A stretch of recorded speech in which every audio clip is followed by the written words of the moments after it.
What is up, everybody? We are back. We are here with two-time WWE Raw Tag Champ, one-time TNA Tag Champ, founder of Creative Pro Wrestling, and host of the Major Wrestling Figure Podcast, Brian Myers. How you doing today, sir? What's up, dude? How are you today, and how are you keeping busy during COVID-19 and all that? Great stuff. I'm very busy. As busy as I possibly could be, I would say. Awesome. I see the starting lineup there is on your wall. Yeah, man. That's my autographed Mets collection. I currently have the Jays game on to the left of me, and they are not doing too well right now. Well, yeah. I every October I participate in a month long of hating on the Yankees until they get eliminated. So I have that on in front of me as well here. We will we'll hop right into this. We will say hi to Dan Smith out in the UK first. You right there, Brian? What's up, dude? I'm all good. How are you? I'm great, man. What was it like teaming up with Matt Cardona in WWE? That's a pretty open-ended question.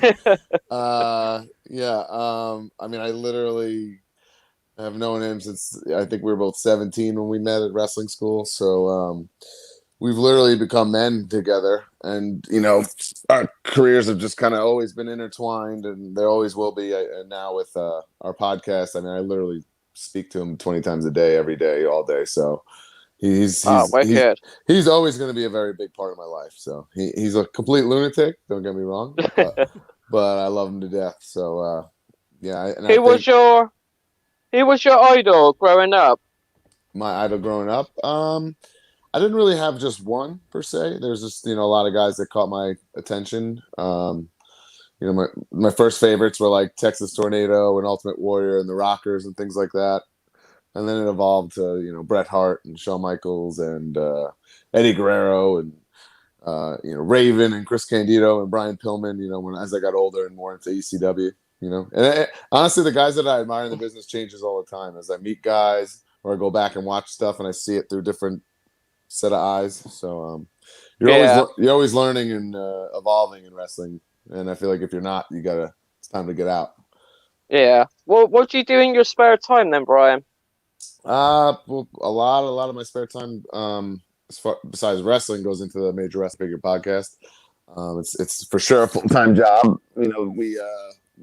Myself, Matt Cardona, and Smart Mark Stilling, we put our heart and soul into a lot of it and make sure that there's a lot of good content and quality content. We don't want to just take money out of people's hands for no reason. And then any free time that I can possibly have after that, I spent with my family, my beautiful wife and my two lovely daughters that I just adore. Oh, awesome. I got a daughter as well. Awesome, man. Who's 8 years old, and she's called Amelia. Oh, awesome. Thanks, Dan. Thank you very much, Brian, for your time. Thanks, Jacob. Cheers, bro. Take care. We will say hi to Mike. Hey, Brian. How you doing? Thanks for doing this. What's up, man? Hey, I got a question for you. I was just actually talking to Jacob because I'm going to get into start collecting figures. Mm-hmm. What would you say would be a good starting like line, or what I'm saying? As far as wrestling? Yeah, wrestling figures. Yes. So when I think, did you have wrestling figures growing up? Did we lose them? Yeah, I'm there. Oh, did you have wrestling figures growing up? No, I'm 51 years old, man. They weren't out when I was a kid. Okay, so I mean, a lot of like what we found, like through the podcast and stuff, is that so much of it is sentimental attachment. So people, I'm 35, so people my age had Hasbro's growing up, and they just, they just clamor for these things because it just those sentimental feelings is taking them back. So I mean, and then the other thing is, a collection is what you make of it. Like, there's no rules. You make your own rules. It's whatever floats your boat, kind of thing. Everybody has their own, objectives and goals and stuff. And then you'll see once you get going, it'll just take on a life of its own because your mind will just take you other places and I kind of want that too, or what's that? And then you discover new things, and that's the fun of it. Yeah, I'm old school. I mean, like I said, I started watching wrestling in the 70s, so I like a lot of the what that people call legends nowadays. Yeah, but they make tons of legends and flashback guys that you can scratch that itch if you want. Yeah. Okay, another question is, I did ask Jacob, is there like a website or like a book or something? I don't want to overpay. I know there are people out there who will gouge you. That will say, yes, this is actually worth 50, they'll charge you 100, 100 and a half. Yeah, absolutely. Where can I look So to see how much I don't I overpay? would I wouldn't go by anything like that. What Matt and I feel that like in a modern day scenario is you have to go to eBay and there's a little tab where you can change it to sold listings and see what No, things okay. actually sold for. And even that is not the be all end all, because just because it says sold for that doesn't mean that that person actually paid for that. He could have left the seller hanging and didn't actually come through. That happens a lot with trading cards, unfortunately. So, but it could happen in wrestling figures as well. So that's as close as you can get. You know what I mean? They're in the industry, they're called comps. Like those are the comps prices of said items. So I think that's as close as you can get to having an understanding of the current value of something. All right, man. Appreciate that. Nice Thanks, talking dude. to you, man. Thanks, bro. Thanks, Have Mike. So, Brian, obviously, and I totally forgot to mention this off the top, so I'm a rookie mistake, but you obviously are with Impact Wrestling, which everybody can watch directly after this at 8 p.m. on 8 p.m., baby. We're the lead Access in. TV and Twitch TV. Yep. How is it like working with the Impact locker room and being in like a new setting now? And somewhere that obviously it looks like they embrace your creativity and what you're doing outside the ring as well. Yeah, it's just been incredible. I mean, I don't have like a bad thing to say about it. I've had nothing but fun. I've had nothing but cool opportunities and chances to kind of really perform and like do things that I haven't really got a chance to do in WWE or elsewhere. So and I'm embracing it, and every time I get these opportunities, I'm trying to absolutely knock it out of the park. So, but it's been a blast. I think it's like so up and coming, because obviously Impact was what it was at one point, and it was literally so down and out that it was near death. And somehow Scott D'Amore and Don Callis and these guys have like saved it, and now it's on the rise again. And it's like a fun, trendy, cool company to be a part of. And I think the more people tune in and realize that, the more will catch on. And then obviously the next big step is getting out there in front of fans and letting them see the product and feel the product. So it's been crazy fun and exciting to be a part of. So I couldn't be happier, to be honest with you. Awesome. We will. I'm gonna throw up a little intro segment, and then our little friend Steven's gonna come ask you a couple questions, and I will be off the screen. So here we go.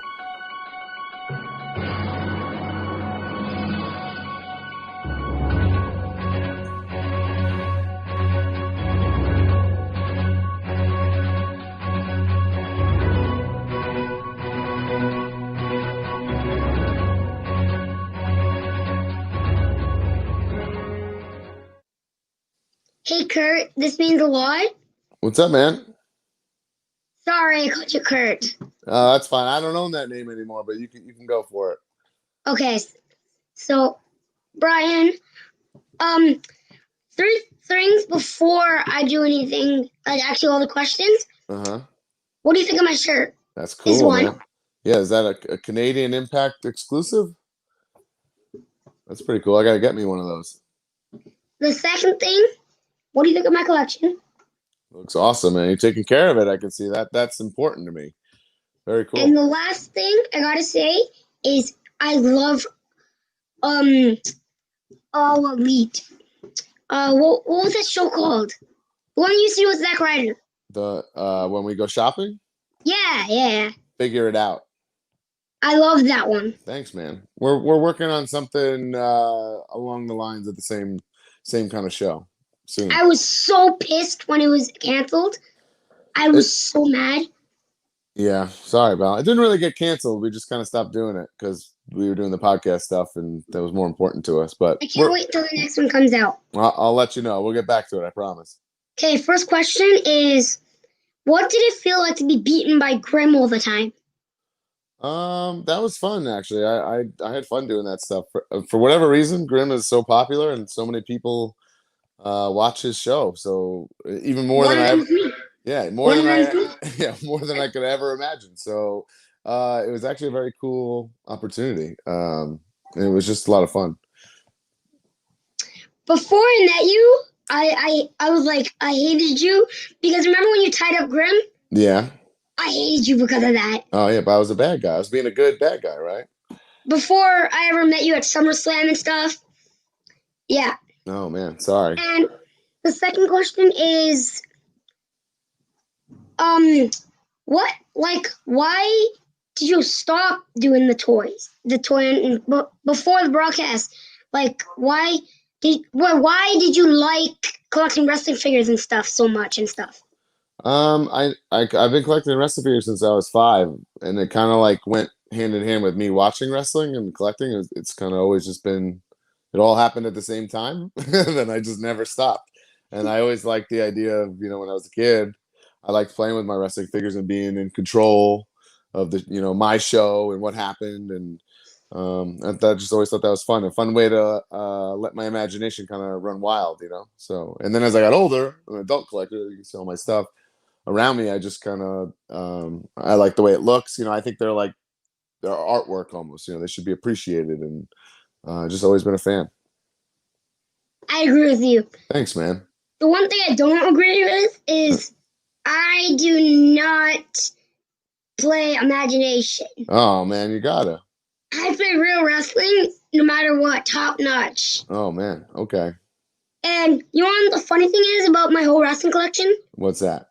I've only been collecting for 2 years. That's it? You gotta get on that eBay app and start purchasing some stuff you missed. How did you keep your spirits after almost losing for a year? Well, when it got to that point, I realized that maybe there was more to it. I didn't want to be negative about it. I saw the positives in it, that maybe if I just kept losing, then people would start to care about me. And it worked, I decided, if I stick with this and I make it my thing, people are going to want to see me win eventually. And it for sure worked. And it was a blessing in disguise. So I love doing it. It was a lot of fun, actually. Okay, Brian Myers, why did you split up with Zach and go to different companies? We literally see each other every day and talk every day, and we're a part of the podcast. So it's a lot. We don't always see ourselves as a tag team. We're a team because we're buddies and because we have this podcast together and we're friends, but we don't necessarily have to wrestle together. That's a lot. It's kind of overload, if you will. So, and I see myself as a singles wrestler, and I think there's a lot of things that I'd like to accomplish as a singles wrestler, and I think he sees the same thing. So it wasn't like a bad breakup or anything. It was just a mutual decision. Impact Champ. I see everybody's talking about this podcast.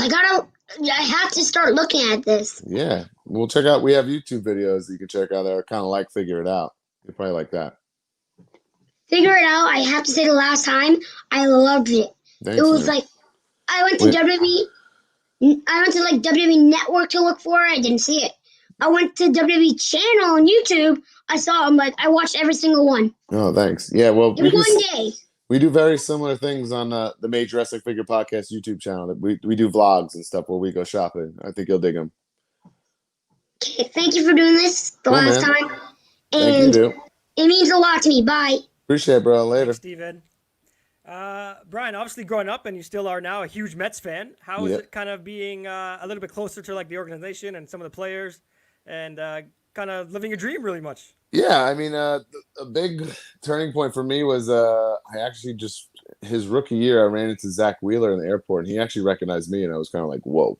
And then I was playing it cool, and we exchanged numbers, and we've been buddies ever since. So he's really been the guy that's got me closer to everything, and then broke my heart when he signed with the Phillies, but I understand it's a business decision and whatnot. But and he's playing awesome, which is cool to see. But yeah, a lot of things I've gotten to do. Last year I threw out the first pitch. That's literally was my dream personal appearance thing I could ever do.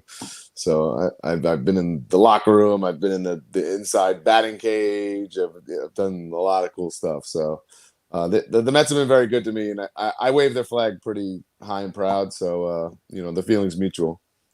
We will say hi to Steve. Hey Brian, how's it going? What's up, man? Hey, I have to say I enjoy the Major Wrestling Figure podcast. I actually, as you can see in the background, I kind of started a little mini collection myself right there. Nice. Also picked this bad boy up today too. Oh wow, that figure rules, man. Yeah, absolutely. I'm gonna let it breathe in eventually. Nice. Whenever I can get the nerve to open the box. So yeah, as someone who as a trainer for Creative Pro, and you training many students like Mark and Chris Statlander, how's it like from you as a trainer perspective to see Chris go from where she was when you trained her to where she's at All Elite Wrestling and one of the hottest promotions in the country? Yeah, it's weird. It's like you know, when I wrestle, you know, you get this like almost like a high. You know, you have your match, you do your performance, and you just feel awesome about it. You know, and that's like what I've had in the business. And then now in being a coach and stuff, I get I get like a similar thing, but it's through my students and their accomplishments and the things they do, which is pretty cool. It's something I never thought about. Like, to be honest, and I say this all the time, I opened Creative Pro because I just wanted a place to train. I never thought about, you know, that, you know, I was going to be the coach and like my hands would be on all these people that would go off and do their own, you know, thing in the business and stuff. So it's really cool and satisfying. And the craziest, like, I guess WTF kind of realization I've had this year alone is that this year we had the Edgeheads figure come out from Ringside Collectibles, which, you know, is technically like a legend or like a flashback, and that's of me. And also this year, my first students action figure is going to come out when MJF's in Series 2 of Unrivaled AEW. So I was like, geez, it's kind of crazy, you know.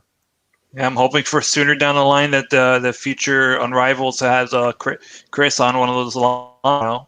Oh yeah, I mean, I'll text Jeremy Padower, and I keep giving him little reminders to get her done, just because I want it so bad too. Well, I appreciate you making time for me, and have fun this weekend at Black Label Pro. Thanks, man. Thanks, Steve. Brian, we got another one for you. Johnny's gonna come on. He's been marking out all day for you. Johnny, what's up? Marking out. That's funny. Hey, how are you, Brian? How you doing? What's up, dude? Not much. I just thought I would. Did you notice my name? Johnny Hawkins. Well, that's only because today I'm Johnny Hawkins. Because I'm in Good Lord. Johnny Hawkins WrestleMania 34 gear. That's unbelievable, bro. Fits like a glove. You know what? That was pretty much the most part of my question, was because it just arrived today, and I had to put it on just for the show. But I'm curious because this is pretty tight on me, and I'm not a very big guy. I'm about 5'8", about 195 pounds. Yeah, and this shit is tight on me. Yeah, like my nards are falling asleep right now. Yeah, you know? It's not easy. Yeah, amazing quality. I'm very proud to own this. Thanks, man. That's cool. Yeah, I'm glad it's in good hands, or good nards. Took a while to get here. The one thing that made me have to have it was the fact that it was an outfit, obviously, that you were inspired by Bret Hart, and Bret Hart has always been my number one guy. And nice. So, Johnny, your audio cut. Am I back? Can you hear me now? Yeah. Okay, cool. Was Bret Hart your favorite wrestler of all time growing up? He was not my favorite, but he was very, very high on the list. You know, top 3 always. Even before he got like his big singles push, like I just thought he was the coolest dude ever. You know, I remember like being a little kid and wetting my hair thinking I was Bret Hart. But yeah, and you know, and I always like when it's someone that, or I appreciate it's someone that I liked as a kid, but I didn't really know why. And then you like him as an adult, and it's like, okay, because he was awesome, and you could really figure out why you liked him. You know, what like drew you to this person. Like I always like Mr. Perfect, but he was, even though he was a bad guy, but I was like, because he was so good at being a bad guy, there was something I subconsciously like figured out about that. So that's always cool, you know. When you look back and you see, like, and I'm not trying to dog on him, but I loved Ultimate Warrior because he was so over the top. But you watch some of his matches now, and you're like, that doesn't really live the test of time, I guess. My wife's about to come home any minute, and she's gonna walk in and see me wearing this. Wow, she's in for a surprise, man. Oh man, this is gonna be bad. So I'm gonna let you go and you're hopefully gonna get somebody else in that there that's to ask that a that question. gears from the losing streaks. You're gonna have to do the job to your wife in it when she comes in. You know what? You're to me the modern day Barry Horowitz, and I love it. Man. There's no better gimmick though. I honestly, as a wrestling fan, my whole life growing up, I loved Barry. And if I wrestled, I would love to have that role. I would be proud and honored to like lose for a year straight. And I totally get the idea of people liking you because of that. You know, Sure. but Yeah. I would totally love to be what they would call a jobber or whatever you want to call it. I don't even really think it's that. It's just being an underdog, it's easy to root for. Yeah. But it's then when you do get that one win, it's so significant. And Yeah. it's just like, I would totally love that role. There's no doubt about that. So I can go and pretend to be in that role right now, but Nice. that's not all I get to do. So All right, anyway, dude. I'll let someone else get in there. You have a good day. Thank you for taking the time out. Appreciate it. Thank No you sweat, for man. Junkies. #1. Appreciate it. You guys take care. All right, dude. Johnny. All right. Brian, we got a couple more before we wrap up. We'll hit Did not expect that tonight. we'll hit Nicholas up first. Hey, Nicholas. Hey, Brian. Yeah, Hey, what's up? how's it going? Finally speaking to you, not Yeah, man. your screen. Yeah, I've dealt with you a couple times. for sure. Yeah, I recognize your name. So just wanted to say, get to be a mark for a second and say thanks for what you do, because you revitalized my love for ECW with all the marking out to it. Nice. You made me spend that money on one of those Screaming Bullseye statues. Ooh, which one? The RVD. Okay, yeah. The one from Guilty as Charged 01. Yep. Yeah. So, I was at that show. so it means more significant there for you. Yeah, he actually wore that singlet in the Invasion a bunch too, though. And there's a couple Titantrons. Yeah. It was there was the King of the Ring. Yeah. He wore it. Yeah. Well, lost to Brock. Mm-hmm. Yep. But I did want to ask, especially because I know how when you interact with fans, it sometimes can be, rewarding, but also could be frustrating. How do you approach, both ends of the stick for fans?